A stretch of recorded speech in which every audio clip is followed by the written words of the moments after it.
Alright guys, since the good weather is hopefully on its way, I think it's time to introduce another truck you'll be seeing more of in the coming months. A Tamiya Ford F350 high lift. But there's no point in starting at the end, the truck is a few years old, so it has a bit of history. I got mine not long after the UK shops got them in stock back at the beginning of 2007. Now, some would argue otherwise, but I think the truck showed other manufacturers that scale trucks would sell. There were quite a few home builds around at the time, but nothing to really speak of from the large companies.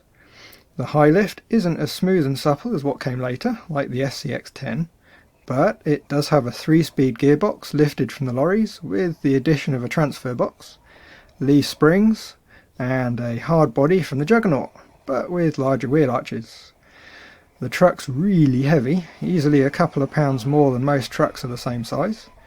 It's really not particularly agile, think of it more as a blunt object, punching holes rather than finding its way round. Anyway, mine started out box stock, an excellent truck to put together, lots of neat little bits to build. I ran it with the body unpainted for a while before deciding on a colour. Waiting for the weather to warm up probably had something to do with it as well.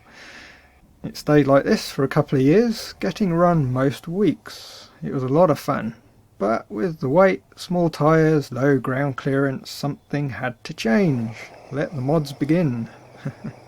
The first step was the tyres. By now the SCX-10 had made an appearance, and its plastic bead locks were a cheap source of wheels. Paired with a set of mud thrashers, the grip for hill climbing was really quite amazing.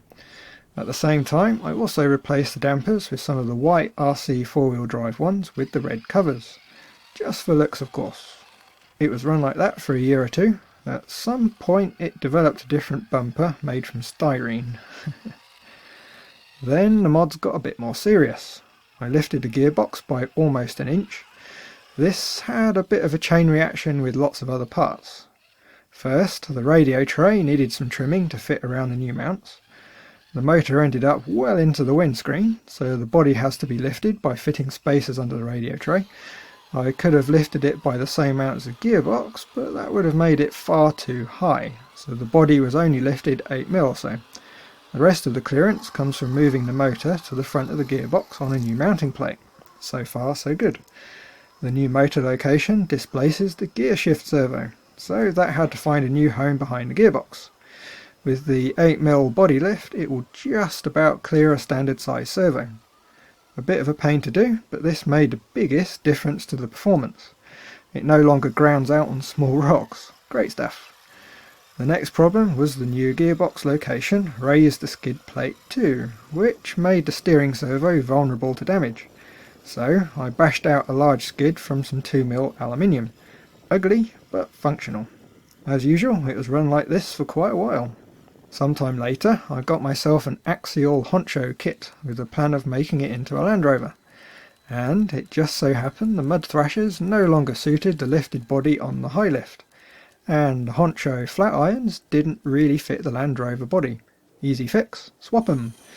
So the high lift ended up with the larger flat irons, a bit more clearance under the axles and much better looking proportions. This is about when the high lift got retired. The honcho was firmly in the new favourite toy position, and my Futaba 3 PDF transmitter was on the blink. My only car radio that could do the 3-speed transmission, so it's been up on the shelf for the last couple of years. That is, until now. I thought I'd give it a run this summer, which meant it's in need of some TLC and a bit of finishing. So, enough of the history, welcome to the present day. As you can see, it's not as shiny as it once was. Still fairly presentable though. The roll bar has long gone due to one too many rolls down large hills. And of course the mirrors threw in the towel long ago. Under the body you can see my rather bodgy electronics install. The battery sits on 2 bits of aluminium angle over the front, which is great for going uphill, but decidedly dodgy for coming back down. It also means you have to remove 4 screws to change the battery. So I think it needs to live at the back of the chassis between the rails. Still need to work on that. Here you can see the motor's position. Normally it lives up on top.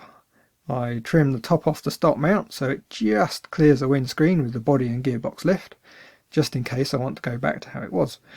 The new mount is spaced off from the stock one with some aluminium spacers. The only downside to this is the lack of a gear cover.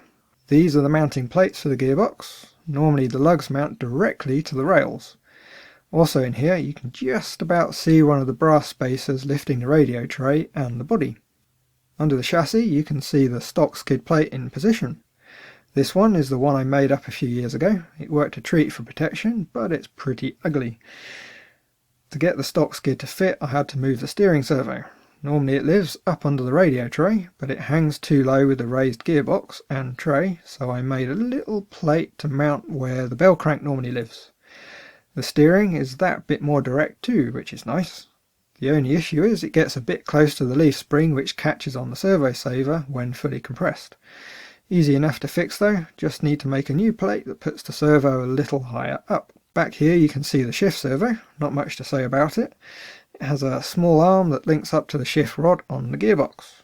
The last bit to do is figure out a nice way of being able to operate the 3-speed gearbox from a radio with only a 2-position third channel. Should be a fun puzzle.